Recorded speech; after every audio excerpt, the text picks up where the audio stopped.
अजीज तलबा, हम बात कर रहे थे मेजरमेंट की और ये इसका तीसरा पार्ट जो है इसमें हम बात करेंगे एरर इन मेजरमेंट। तो एरर इन मेजरमेंट क्या है? Difference between the actual value of quantity and the value obtain bye measurement is called an error. तो हम बाज़ दफ़ा कोई भी चीज़ बनाने के लिए एक मेयार बरकरार कर लेते हैं और एक स्टैंडर्ड चीज़ रख लेते हैं। मिसाल के तौर पे अगर हमने ये रेस्टोरेंट बनाना था तो इसका एक मेयार होगा। अब इसमें कोई अगर ये ज़्यादा बड़ा बना दिया गया है या छोटा बना दिया गया है तो वो इसमें एरर होगी। तो एरर है actual value minus measured value, जो दोनों में फ़र्क होगा उसको हम कहते हैं एरर। तो अब आप समझ चुके होंगे कि एरर क्या है। Type of error. अब जनाब हम बात करेंगे टाइप ऑफ एरर की। तो यहाँ पे जो आपकी बुक में दिया गया है वो 3 टाइप की एरर्स हैं: systematic error, gross error, random error. अब हम इन तीनों को वन बाय वन डिस्कस करेंगे। तो सबसे पहले हम लेते हैं सिस्टमेटिक एरर। तो ये क्या होती हैं? Systematic, these errors are arise due to flaw in experiment। तो आपको पता है जब हम कोई एक्सपेरिमेंट डिजाइन करते हैं तो एक सिस्टम डेवलप कर लेते हैं हम। अगर एरर उसमें अंदर पैदा आ जाए, कोई कमी पेशी हो जाए एक्सपेरिमेंट में, तो वो होगी systematic error. The system involve observing, measuring instrument and the environment. तो इसमें जो सिस्टम आपको पता है 3 उसमें अहम चीज़ें इन्वॉल्व है। 3 अहम चीज़ें जो हैं उसमें है, पहली बात जो है सिस्टम इन्वॉल्व ऑब्जर्वर, कि जो एक्सपेरिमेंट में ऑब्जर्व कर रहा है उसका रोल क्या है। उसके बाद मेजरिंग इंस्ट्रूमेंट, कि आप जिस इंस्ट्रूमेंट से उसको मेजर कर रहे हैं उसकी क्या पोजीशन है। एंड द एनवायरनमेंट, उसके ऊपर एनवायरनमेंट का क्या असर हो रहा है। तो 3 सिस्टम इन्वॉल्व ऑब्जर्वर, जो उस एक्सपेरिमेंट को ऑब्जर्व कर रहा है और जो आलात इस्तेमाल कर रहा है, और वहां पे एनवायरनमेंट क्या है। These errors are eliminated by detecting the source of the error। तो हम देखते हैं एरर कहाँ पे मौजूद है। क्या ऑब्जर्वर की वजह से एरर मौजूद है, क्या इंस्ट्रूमेंट में कोई खराबी है, या कोई एनवायरनमेंट का मतलब है। पहले हम डिटेक्ट करते हैं, मालूम करते हैं, फिर उस एरर को हम जो है वो ठीक करते हैं। अब हम देखते हैं कि ये कैसे। यहाँ पे type of error, type of, और जनाब जो सिस्टमेटिक एरर्स हैं इसकी भी 3 टाइप हैं। जैसे हमने पर्सनल एरर, जैसे हमने ऑब्जर्वर की बात की। इंस्ट्रूमेंटल एरर, कि किसी इंस्ट्रूमेंट में कोई एरर आए। और एनवायरमेंटल एरर, कि उस एनवायरमेंट में क्या एरर है, क्या मसला है, उसकी वजह से क्या हुआ। तो अब हम देखते हैं इनको। तो पहले हम बात करें पर्सनल एरर। तो आप पर्सनल एरर की जो हम एग्जांपल ले रहे हैं, these are arise due to faulty procedure adopted by the person making measurement। कि वो ऑब्जर्वर, वो शख्स जो ऑब्जर्व कर रहा है उसकी वजह से क्या गलती हुई है। और हम इसमें एक देख रहे हैं, यहाँ पे आप एक एग्जाम्पल है। तो एग्जाम्पल है, मिसाल के तौर पे यहाँ पे आप देखिए कि वो ये है। आप इस यहाँ पे हमने इसकी करनी है पमैश। तो पमैश करने के लिए हमारे पास ये आ गया 4, 4.5, 6, 7। तो आप यहाँ पे जो आ रही है तो वो हमारे पास 7। अब 7 पे यहाँ पे आप देखें कि जो ऑब्जर्वर है वो इसकी राइट साइड से देखता है तो वो आता है 4.9 सेंटीमीटर। अगर वो अगर वो उसके लेफ्ट साइड से ऑब्जर्व करता है तो फिर आता है 4.7 सेंटीमीटर, और अगर वो बिल्कुल सेंटर में जहां पे वो रीडिंग है वहां से ऑब्जर्व करता है तो 4.8 सेंटीमीटर। तो अब अगर ऑब्जर्वर जो है वो राइट से उसको ऑब्जर्व कर रहा है तो वो पर्सनल एरर आ जाएगी, अगर वो लेफ्ट पे कर रहा है तो वो पर्सनल एरर आ जाएगी, क्योंकि वो सही करेक्ट जगह से ऑब्जर्व बिल्कुल नहीं कर रहा। तो इस किस्म को हम कहते हैं पैरालेक्स एरर। तो आप देखें कि जब इसकी मेजरमेंट की जाएगी तो यहाँ पे जो हमारे पास 0.1 सेंटीमीटर की एरर आ रही है लेफ्ट पे या राइट पे, उसमें ये गलती किसकी है? जो ऑब्जर्व कर रहा है। तो इस किस्म की एरर को हम कहते हैं पर्सनल एरर। तो अब पर्सनल एरर, इसके बाद हम देखते हैं पर्सनल एरर के बाद जो अगली एरर आती है इसको कहते हैं instrumental error. These are arise due to faulty construction of instrument, कि जिस इंस्ट्रूमेंट से वो मेजर कर रहा है क्या वो एक्यूरेट इंस्ट्रूमेंट है। मिसाल के तौर पे अगर कोई शख्स स्क्रू वर्नियर कैलिपर को पढ़ रहा है तो उसकी स्केल राइट से पढ़ रहा है, लेफ्ट से पढ़ रहा है और बिल्कुल सही फोकस नहीं कर रहा, वो कन्वेक्स लेंस उसमें लेंस नहीं यूज कर रहा, उसकी पर्सनल एरर होगी। लेकिन अगर एरर जो है उसकी स्केल के अंदर मौजूद है जब ये वर्नियर कैलिपर डिजाइन किया गया, तो इस किस्म को हम कहते हैं इंस्ट्रूमेंटल एरर। इस देखें these error are rise due to faulty construction of instrument, वो जो इंस्ट्रूमेंट है वो सही तरीके से डिजाइन नहीं किया गया। तो अब इस इंस्ट्रूमेंट के अंदर पॉजिटिव जीरो एरर हो सकती है, जीरो एरर हो सकती है और नेगेटिव जीरो एरर हो सकती है। तो आप देखें आपके सामने एक स्केल दिखाई गई है। इस स्केल में आप देखें कि अगर जो नीडल्स है यहां पे, अगर नीडल जो है वो स्केल के इनसाइड है, अंदर की तरफ है, यहां पे ये जीरो है, ये जीरो है और ये जीरो के अंदर की तरफ स्केल है, तो इस तरह की एरर को हम कहते हैं पॉजिटिव एरर। और अगर वो जो नीडल है इंस्ट्रूमेंट की, वो मिसाल के तौर पे आपकी घड़ी है, वो यहां पे जीरो के बाहर है, तो इस किस्म की एरर को हम नेगेटिव जीरो एरर कहते हैं। तो यहां एक पॉजिटिव एरर हो गई और दूसरी नेगेटिव एरर, और तीसरी है जीरो एरर। जीरो एरर का मतलब है कि इसके अंदर कोई भी एरर मौजूद नहीं है, ये परफेक्ट इंस्ट्रूमेंट है।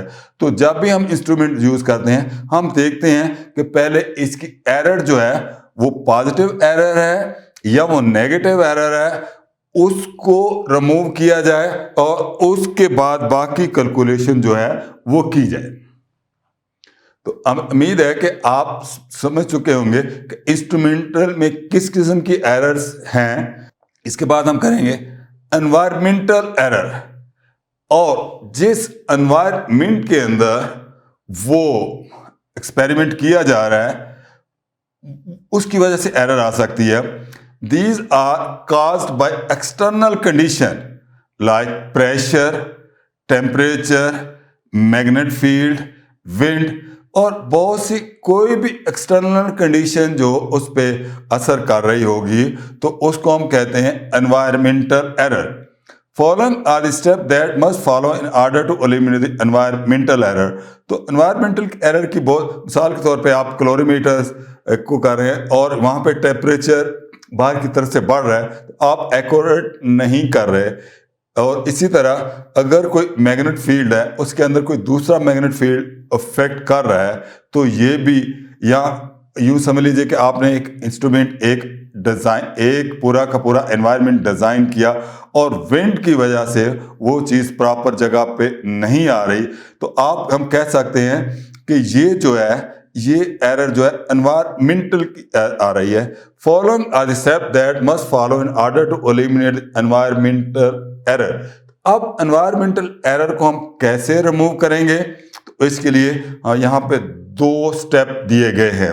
पहला क्या, try to maintain temperature and humidity of the laboratory constant by making some arrangement. तो जो पहला काम करना होगा कि उसकी ह्यूमिडिटी और टेम्परेचर को आपने मेंटेन करना होगा। अगर ये, तो पहला काम, ensure that there should not be any external magnet और electric field around the instrument. और इस इंस्ट्रूमेंट के अंदर कोई भी एक्सटर्नल मैग्नेट फील्ड या इलेक्ट्रिक फील्ड इस इंस्ट्रूमेंट के करीब ना हो, क्योंकि आपको बताते हैं कि इलेक्ट्रिक फील्ड या मैग्नेट फील्ड से वो इंस्ट्रूमेंट जो है वो अफेक्ट हो सकता है। तो जब आप लेबोरेटरी में काम करेंगे, ये 2 चीज़ों का आप ख्याल रखेंगे ताकि आपके एक्सपेरिमेंट में एनवायरमेंटल एरर जो है उसको ख़त्म किया जा सके। Next, advance experiment. मिसाल के तौर पे ये लेबोरेटरी है, इसके अंदर बहुत ही कॉम्प्लिकेटेड किस्म के जो इंस्ट्रूमेंट रखे गए हैं, और इस तरह की लेबोरेटरी के अंदर आपको हर चीज़ का ख्याल करना होगा। इसके अंदर ना तो कोई पर्सनल एरर आए, ना इंस्ट्रूमेंटल एरर आए, ना एनवायरमेंटल एरर आए, क्योंकि वो एनवायरमेंट आपके रिजल्ट पे बुरा असर डाल सकती है। अब हम जो नेक्स्ट एरर की बात कर रहे हैं वह gross error. These are caused by mistake in using instrument, recording data and calculating result। ये उस स्टेज पे आती है जब आप मिस्टेक इन यूजिंग के आप इंस्ट्रूमेंट गलत करने इस्तेमाल गलती कर रहे हैं, या डाटा को रिकॉर्ड कर रहे हैं, या डाटा के रिजल्ट कैलकुलेट कर रहे हैं। मिसाल के तौर, a person may read a pressure gauge indicating 1.01 pascal as 1.18। तो यहाँ पे जो एरर इन 2 में चीज़ों में जो आ रही है, यहाँ पे आप देख रहे हैं कि एक्चुअली 2 मुख्तलिफ वैल्यू आ रही हैं। यहाँ पे 1.01 और 1. तो इस किस्म की जो एक एग्जांपल है। दूसरी है mistake, a person makes use of ordinary electronic scale having a poor sensitivity to measure every low masses। कि लो मासेस के लिए आप कोई ऑर्डिनरी सा इंस्ट्रूमेंट यूज करना शुरू कर दें। मिसाल के तौर पे अगर ऑर्डिनरी जो इंस्ट्रूमेंट है जिससे हम सब्जी वगैरह तोलते हैं या फ्रूट तोलते हैं, इसकी बुनियाद पे या लकड़ी तो इसे आप सोना तोलना शुरू कर दें तो एरर तो आएगी जनाब, क्योंकि आपका इंस्ट्रूमेंट जो है वो परफेक्ट नहीं। इसी तरह अगर आप यूं समझ लीजिए कि छोटे छोटे इंस्ट्रूमेंट यूज कर रहे हैं और वो चीज़ जो है वो उस रेंज में आती ही नहीं है, तो जो उसकी लीस्ट काउंट ही कम है, लीस्ट काउंट से कम वजन आप रखते हैं, तो वो उसको सही मेजर नहीं करेगा वेट की।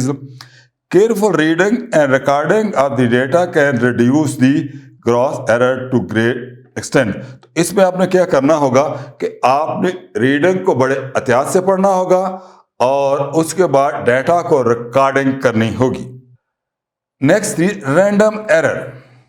These are due to unknown causes and are sometime term as a chances error. इसको हम चांसेस भी एरर कहते हैं। आपको हमें पता ही नहीं होता कि इसकी वजह क्या है। इस किस्म की एरर को हम रैंडम एरर कहते हैं। They can only be reduced and the error can be estimated by using some statistical operation। तो इसमें हम कोई स्टैटिकल प्रोसीजर जो है वो अडॉप्ट करते हैं रैंडम एरर दूर करने के लिए, क्योंकि हमें इसका पता ही नहीं होता। नेक्स्ट, अब हम एरर को एनालिसिस करते हैं कि कैसे। जैसे for example, suppose you measure the oscillation period of A pendulum with the stopwatch 5 time. तो आपके सामने यहां पे ये एक पेंडुलम है, उसके बाद आप क्या कर रहे हैं, इसकी ऑसिलेशन जो मेजर कर रहे हैं। तो ट्रायल नंबर आप ये ऊपर आपको 1 2 3 4 5 ट्रायल नंबर है और मेजर वैल्यू, और नीचे आप मेजर वैल्यू ले रहे हैं। तो आपने स्टॉप वॉच से किया, पहले जब आप करेंगे तो ये आपकी वैल्यू आई 3.9 ऑसिलेशन की, सेकंड में 3.5, थर्ड में 3.6, फोर्थ में 3.7 और फिफ्थ में 3.5। तो आपके पास 5 वैल्यू हैं। अब आपने एरर को करना है, उसका करना है तज्जिया। तो जनाब कैसे करेंगे, आपने 5 रीडिंग ली है, एक रीडिंग पे आपने रिलाई नहीं किया, तो ये जो 5 रीडिंग है इस पे ये आपकी एरर को एनालिसिस कर सकते हैं।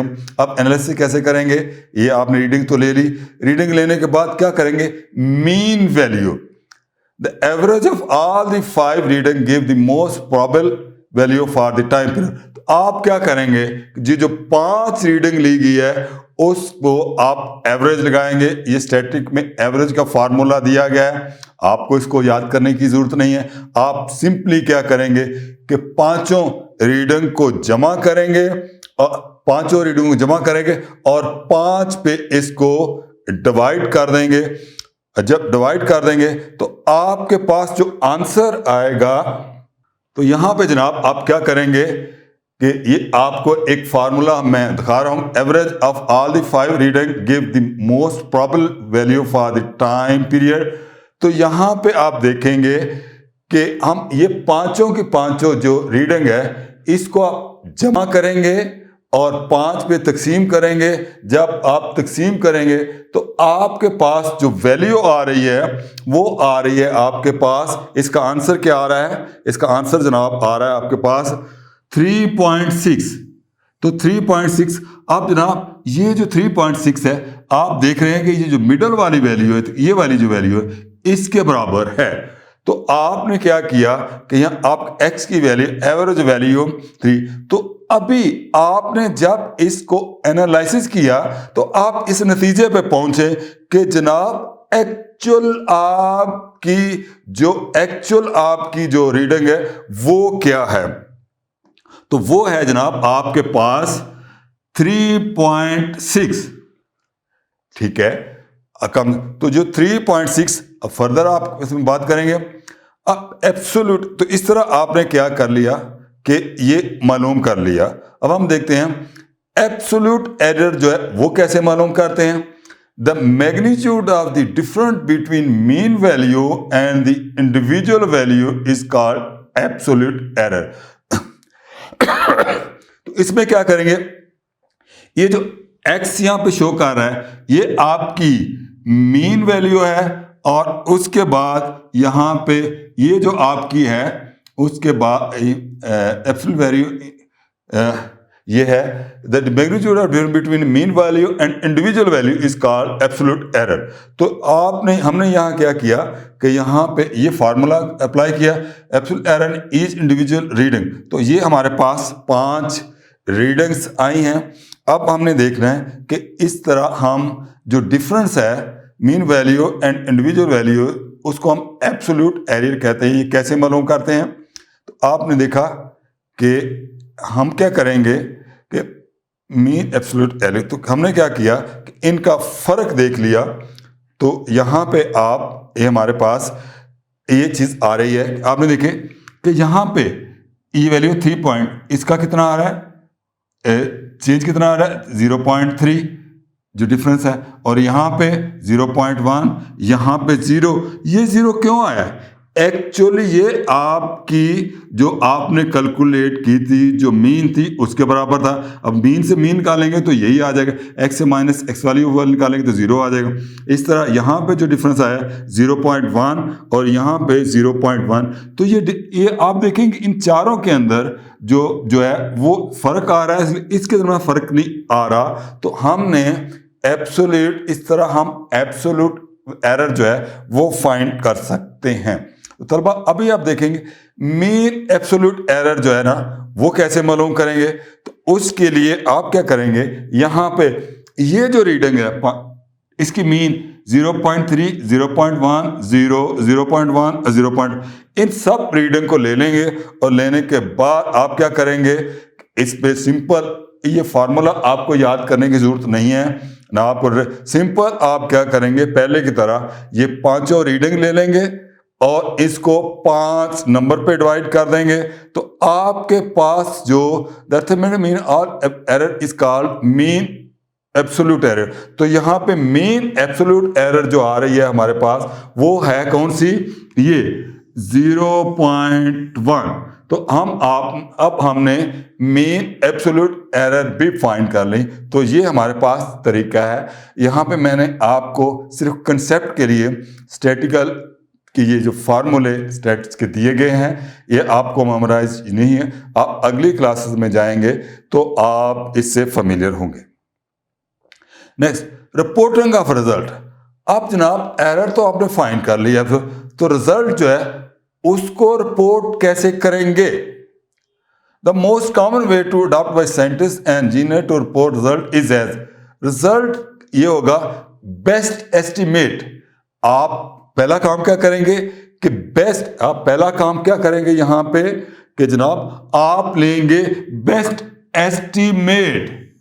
बेस्ट एस्टिमेट आपने ले लिया, उसके बाद इसमें एरर आप ऐड भी कर सकते हैं, सब्ट्रैक्ट भी कर सकते हैं। और जब एरर ऐड या सब्ट्रैक्ट करेंगे तो ये जो क्वेश्चन है ये कैसे शो कर रही है, it represent range of value from that we expect a true value for within, कि जिस पीरियड में रहेंगे। तो आप इस नतीजे में आप देखेंगे कि यहां पे thus the period of oscillation is likely to be within। अच्छा, अब आपने देखा कि ये जो मीन था हमारे पास, ये था मीन वैल्यू उसकी एरर की, और एब्सोल्यूट एरर हमारी ये आ गई। हम इस जो एब्सोल्यूट एरर है इसको हम इसमें ऐड भी कर सकते हैं और इसमें हम इसको सब्ट्रैक्ट भी कर सकते हैं। तो जब आप दोनों का एक करें, आप सब्ट्रैक्ट करेंगे तो वो वहां पे आप रिजल्ट पे पहुंच जाएंगे। और फिर मैं रिपीट कर रहा हूं कि रिजल्ट में पहुंचने के लिए तलबा आप क्या करेंगे कि बेस्ट एस्टिमेट के अंदर एरर को या तो ऐड करेंगे या सब्ट्रैक्ट करेंगे। रिलेटिव एरर, आगे हम रिलेटिव एरर को लेते हैं। The relative error is defined as the ratio of the mean absolute error to the mean value. तो रिलेटिव एरर लेने के लिए हमने जो एरर में यहाँ पे डेल्टा एक्स जो आपकी एब्सोल्यूट आई और जो मीन आई इस पे डिवाइड करेंगे तो ये आपकी आ जाती है यहाँ पे 0.0278, ये आपकी एक्चुअल वैल्यू आ जाती है। तो यहाँ पे आप देख रहे हैं कि हमने क्या किया कि अच्छा यहाँ तो ये 0.0277, आगे हमने कहा कर लिया 0.028। तो ये वैल्यू कैसे आ गई, हुआ क्या है जो आप पिछली क्लास में पढ़ चुके हैं, इसमें हमने राउंड किया है क्योंकि ये जो डिजिट है ये 7 जो है ये 5 से बड़ा है, इसलिए हमने क्या किया, इस जो पीछे वाला डिजिट है उसको हमने बढ़ा के कर दिया 8। तो ये हमारे पास 8 आ गया इसलिए, और इसको हमने जब इसको क्योंकि 7 से बड़ा था इसको ख़त्म करने के लिए हमारे पास जो वैल्यू आई वो है 0.025। तो अब हमने यहाँ पे फिगर को राउंड भी कर लिया और हमने यहाँ पे रिलेटिव एरर जो है उसको फाइंड कर लिया। तो फाइंड करने के बाद हमने देखा कि इसकी जो रिलेटिव एरर्स है वो हमारे पास आ रही है डेल्टा एक्स और डेल्टा एक्स 0.025। तो मुझे उम्मीद है कि रिलेटिव एरर को आप समझ चुके होंगे। नेक्स्ट, अब एरर बाज़ दफ़ा ये देखें बहुत ही छोटी सी मकदार है और ये कितनी है 0.025। तो इसको पढ़ने में ज़रा दिक्कत होती है और समझने में भी दिक्कत होती है।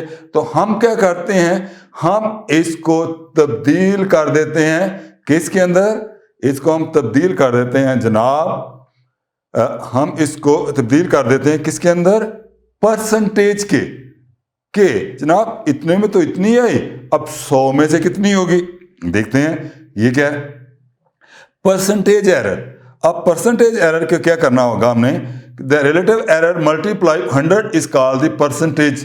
तो आप छोटी क्लासों में पढ़ चुके हैं कि जब हमने किसी भी वैल्यू को 100 में तब्दील करना हो तो हम क्या करते हैं, परसेंटेज में तब्दील करना हो तो हम उसको 100 से मल्टीप्लाई कर देते हैं। किससे मल्टीप्लाई करते हैं? 100 से। तो जब आप 100 से मल्टीप्लाई करेंगे तो परसेंटेज एरो आपकी आ जाएगी 2.8%। तो ये अभी पढ़ने में भी आसानी हो जाएगी और आम तौर पे हम इसको परसेंटेज में लेते हैं। तो मुझे उम्मीद है कि आपको भी अब मैं एक सवाल करता हूं कि किसी चीज को परसेंटेज में बदलने के लिए क्या करते हैं जी? तो आपका जवाब ये है कि 100 से हम इसको मल्टीप्लाई कर देते हैं और इस तरह की रीडिंग पढ़ने में हमें आसानी आती है। Next, least count error. कि लीस्ट काउंट एरर जो है वो क्या चीज है? Least count error is the error associate with the resolution of the instrument. कि हम इंस्ट्रूमेंट के बारे में डिटरमिन कर लें, फैसला कर लें, रिसोल्यूट कर लें कि क्या होगी। Least count error of any instrument is equal to its resolution. कि ये इसके रिसोल्यूशन के बराबर होगी। Thus the length of the pen is likely be within. तो यहाँ पे आप इस फिगर में आप देख रहे हैं, यहाँ पे जनाब ये जो हमारे पास फिगर है इसके ऊपर यह जो पेंसिल दी गई है यहाँ पे है, ये है हमारे पास 4 हमारे पास 4 आ गया, ठीक है। उसके बाद 1 2 3 4 5 6 ये 7 आ गया और ये कहा जाएगा कि जनाब 4.7 और 4.8 इसके दरमियान में कहीं ये लाई कर रही है। कि कहाँ पे? 4.7 पे और 4.8 पे। तो हम क्या करेंगे कि यहाँ पे इसको एक्चुअल लेने के लिए इसके अंदर हम क्या कर देंगे कि जनाब 0.1 का एरर, तो ये 0.1 जो है इसमें यहाँ तो हम ऐड करेंगे, जैसे ये ऐड का साइन ऐड करेंगे, या इसमें से हम इसको सब्ट्रैक्ट करेंगे। जब इसको सब्ट्रैक्ट करेंगे तो length of pen is likely to be within. तो हम कह सकते हैं कि जो इस पेन की लेंथ है या तो वो ऐड कर दें 8 होगी या 4.6 होगी। कि 0.1 ऐड करें या सब्ट्रैक्ट करें तो आंसर क्या आएगा? 4.6 या 4.8। तो इतनी इसकी लेंथ होगी। तो इस तरह की जो होगी इसको हम कहते हैं लीस्ट काउंट एरर। ये मैंने आपको बताया कि इसके आपके सामने एक रूलर दिया गया है इसकी। इसी तरह हम जो है वर्नियर कैलिपर की लीस्ट काउंट एरर मालूम करते हैं। इसी तरह हम उसकी स्क्रू गेज की कर सकते हैं, फेरोमीटर की कर सकते हैं, और जो भी इंस्ट्रूमेंट हम यूज करते हैं उनकी लीस्ट काउंट एरर मालूम करने का तरीकाकार यही है। अब combination of error in different mathematical operation like addition, subtraction, multiplication and division, the error are combined according to some rule.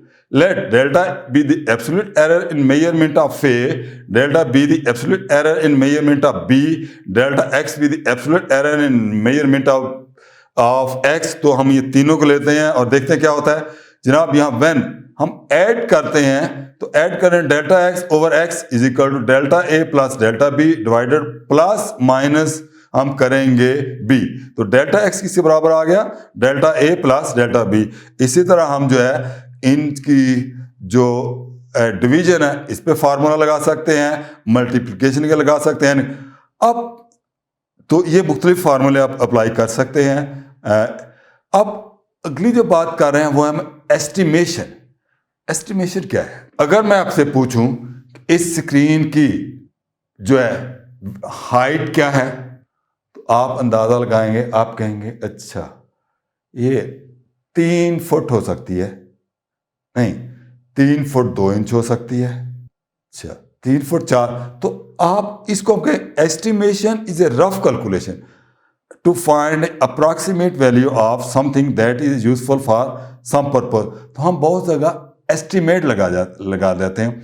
आप बाजार में अक्सर चीज़ें बेचने जाते होंगे तो दुकानदार क्या कहता है कि वो एक एस्टिमेट वैल्यू लगा लेता है कि जनाब ये चीज़ इतने की, उसने अपने माइंड के अंदर सोचा होता है कि ये जो टेबल या रोस्टम या चेयर या कैमरा या स्क्रीन बेच रहा है, इसकी जो एस्टिमेट वैल्यू है वो कितनी है। मिसाल के तौर पर इसको कहेगा इसकी जो स्क्रीन है इसकी एस्टिमेट वैल्यू है 1,00,000। तो उसने अपने गेस कर लिया। अब वो आपको कहेगा कि मुझे 80,000 की दे दें, मुझे 90, तो अपना प्रॉफिट रख के वो एस्टिमेट लगाएगा ताकि उसको प्रॉफिट हो सके। तो इस तरह की जो वह कैलकुलेशन की जाती है इसको हम कहते हैं एस्टिमेट करना, अंदाजन लगाना। इसको हम एजुकेटेड गेस भी कहते हैं। तो और ये बात डेली लाइफ के अंदर बहुत यूजफुल होती है estimation. Estimate the number of flat in Dubai. ये मैं आपको एक छोटी सी टास्क दे रहा हूं। इमेजिन करें कि number of flat in Dubai के अंदर ये एस्टिमेट फ्लैट्स कितने होंगे यहाँ।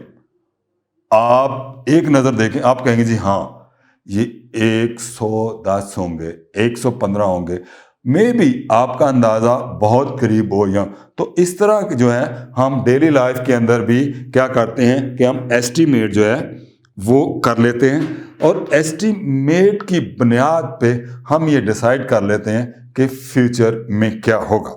अब एक और एस्टीमेट करें, आप करें estimate the value of water store in dam. इस डैम के अंदर कितना पानी होगा, कितने क्यूबिक मीटर पानी होगा इसके अंदर, कितना पानी होगा। तो आप एक अंदाज़ा लगा सकते हैं कि जनाब इस डैम के अंदर इतना पानी है और इतनी कंजम्पशन है, और इतने साल के लिए जिस शहर के करीब है उन लोगों के लिए उनकी कंजम्पशन इतनी है और इतना। तो हम क्या करते हैं कि एक्चुअल वैल्यू मालूम करने से पहले एक एस्टीमेट जो है वो वॉल्यूम ऑफ वाटर जो है वो हम अंदाज़ा लगाते हैं। और ये एस्टीमेट जैसे मैं पहले अर्ज किया कि रोज़मर्रा ज़िंदगी में बहुत अहम रोल प्ले करती है।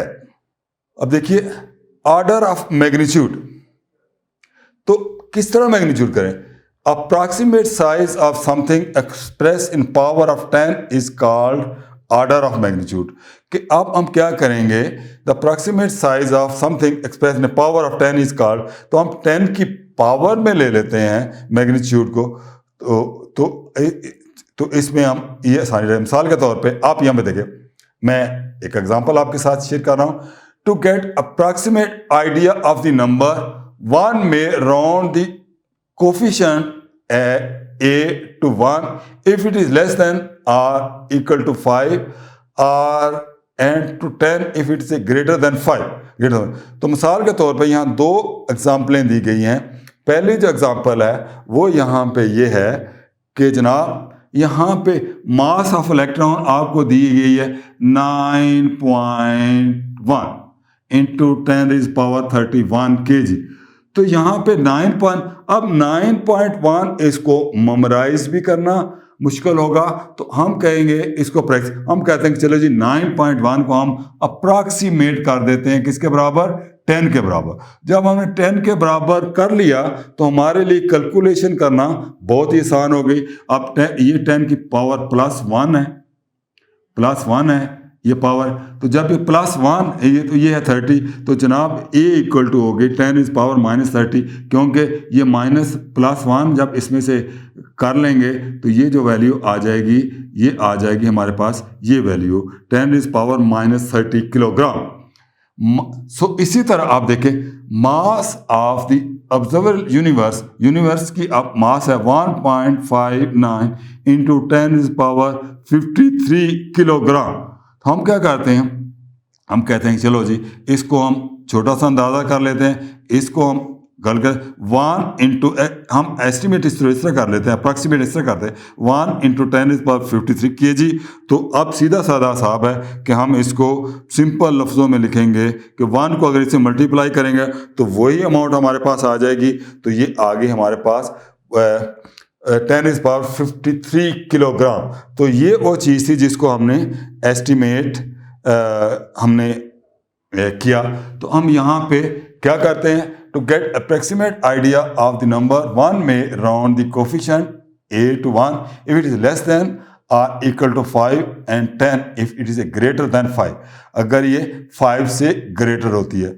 तो आप उम्मीद है कि आप मेजरमेंट इसकी रोज़मर्रा ज़िंदगी में इस्तेमाल, किस किस्म के यूनिट इस्तेमाल होते हैं, हम इसमें जो है मुख्तलिफ़ किस्म के यूनिट जो भी है उसके बारे में, इसकी एरर जो है वो कैसे होती है और एरर के मिसाइल को कैसे हल कर सकते हैं, आप इन सारी बातों को अच्छी तरह समझ चुके होंगे। Thank you very much.